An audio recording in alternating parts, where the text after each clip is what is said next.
I am Dallin's mom, and I'm going to read Chapter 2. Mrs. Granger. Fifth grade was different. That was the year to get ready for middle school. Fifth grade meant passing classes. It meant no morning recess. It meant real letter grades on your report cards. But most of all, it meant Mrs. Granger. There were about 150 kids in fifth grade, and there were 7 fifth grader teachers, 2 math, 2 science, 2 social studies, but only 1 language arts teacher. In language arts, Mrs. Granger had a monopoly and a reputation. Mrs. Granger lived alone in a tidy little house in the older part of town. She drove an old pale blue car to school every morning, rain or shine, snow or sleet, hail or wind. She had a perfect attendance record that stretched back farther than anyone could remember. Her hair was almost white, swept away from her face and up into something like a nest on the back of her head.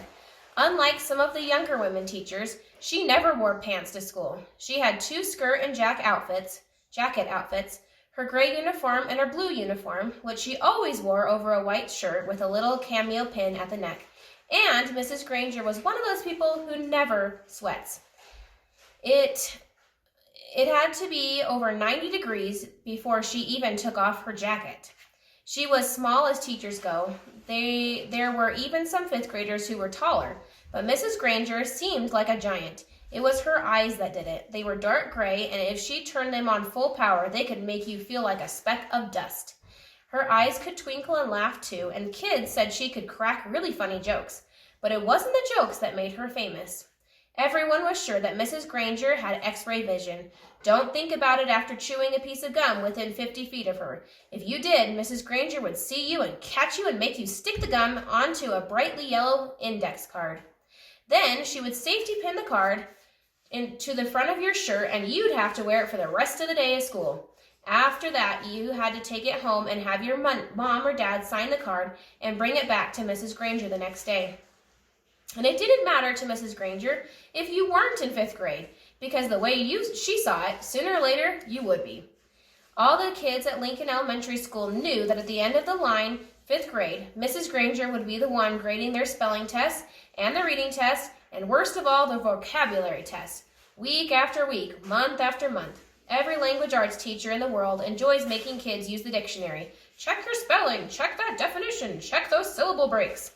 But Mrs. Granger didn't just enjoy the dictionary. She loved the dictionary, almost worshipped it. Her weekly vocabulary list was 35 words long, sometimes longer. As if that wasn't bad enough, there was a word of the day on the blackboard every morning. If you gave yourself a day off and didn't write one down and look it up and learn the definition, sooner or later Mrs. Granger would find out. And then, just for you, there would be 2 words of the day for a whole week. Here's the picture. Mrs. Granger kept a full set of 30 dictionaries on a shelf at the back of the room, but her pride and joy was one of those huge dictionaries with every word in the universe in it, the kind of a book that takes 2 kids to carry.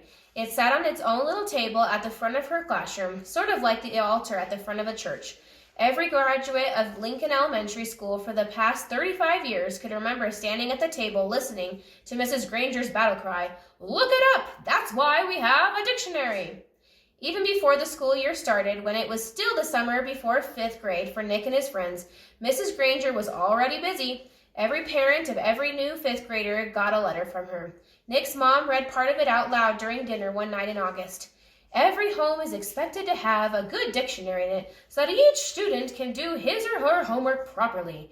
Good spelling and good grammar and good word skills are essential for every student. Clear thinking requires a command of the English language, and 5th grade is the ideal time for every girl and boy to acquire an expanded vocabulary. And then there was a list of the dictionaries that Mrs. Granger thought would be acceptable for home study. Mrs. Allen said, "It's so nice to have a teacher who takes her work this seriously." Nick groaned and tried to enjoy the rest of his hamburger, but even watermelon for dessert didn't cheer him up much. Nick had no particular use for the dictionary. He liked words a lot and he was good at using them, but he figured that he got all the words he needed just by reading, and he didn't read all the time. He read all the time. When Nick ran into a word he didn't know, he asked his brother or his dad, or whoever was handy, what it meant, and if they knew, they'd tell him. But not Miss Granger. He had heard all about her, and he had seen fifth graders in the library last year, noses stuck in their dictionaries, frantically trying to finish their vocabulary sheets before English class. It was still a week before school, and Nick already felt like fifth grade was going to be a very long year. Thanks for reading chapter 2 with me. Bye!